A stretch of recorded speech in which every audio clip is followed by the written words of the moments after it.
कुमार चौबे। हमने पार्ट 1 में बात की थी, ग्लैंड्स में हमने बात कर ली थी एड्रिनल ग्रंथियों के बारे में। अब हम बात करेंगे एड्रिनल ग्रंथि की कुछ अलग ग्रंथियों के बारे में। अब हम देखते हैं हमारी अगली जो ग्रंथि है वो है आपकी एड्रेनलिन हार्मोन्स। एड्रिनल ग्रंथि का अगला सेक्शन है आपका एड्रेनलिन हार्मोन्स।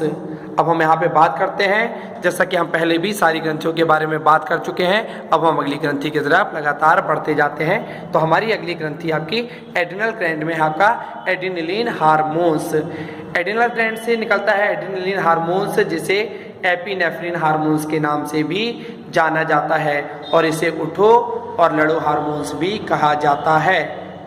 एड्रेनलिन हार्मोन्स का काम क्या होता है? लड़ो और उठो हार्मोन्स का मतलब ये है जब आपका शरीर बिल्कुल निश्चेत हो जाता है, जब आप एक ऐसी अवस्था में नहीं होते हैं कि आप कोई डिसीजन कर पाएँ, आप कोई काम कर पाएँ, तब एड्रेनलिन हार्मोन्स निकलता है और आपको प्रेरित करता है कि आपको लड़ना पड़ेगा, आपको उड़ना पड़ेगा, आपको परिस्थितियों का सामना करना पड़ेगा। तो वो काम किया जाता है एड्रेनलिन हार्मोन्स के द्वारा वो कार्य किया जाता है।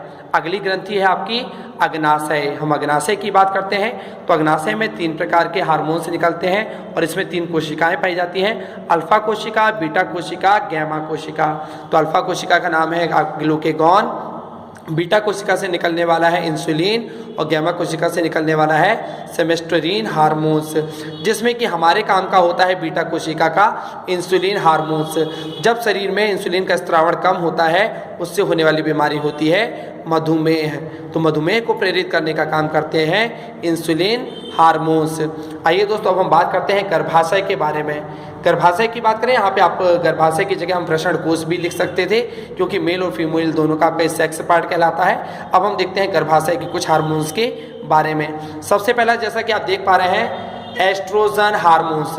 तो गर्भाशय, योनि, शिशन, स्तनों का विकास, अर्थात महिलाओं में जो गर्भाशय का निर्माण होता है उनकी योनि होती है, पुरुषों में शिशन होता है और महिलाओं के जो स्तन होते हैं उसके विकास के लिए उत्तरदायी हार्मोन्स क्या है आपके एस्ट्रोजन हार्मोन्स। दूसरा हम बात करते हैं प्रोजेस्टेरॉन हार्मोन्स। स्तन का विकास गर्भधारण वाला हार्मोन्स से कहा जाता है। तो महिलाओं में प्रेगनेंसी से रिलेटेड जो भी चीज़ें हैं वो सारे कार्य किए जाते हैं प्रोजेस्टेरॉन हार्मोन्स के द्वारा। तीसरा है आपका रिलैक्सिन हार्मोन्स। गर्भाशय में उपस्थित होता है, यह प्यूबिक सिम्फाइसिस को मुलायम कर देता है तथा गर्भाशय की ग्रीवा को चौड़ा कर देता है, जिससे जब डिलीवरी होती है तो बच्चा आसानी से पैदा हो सकता है।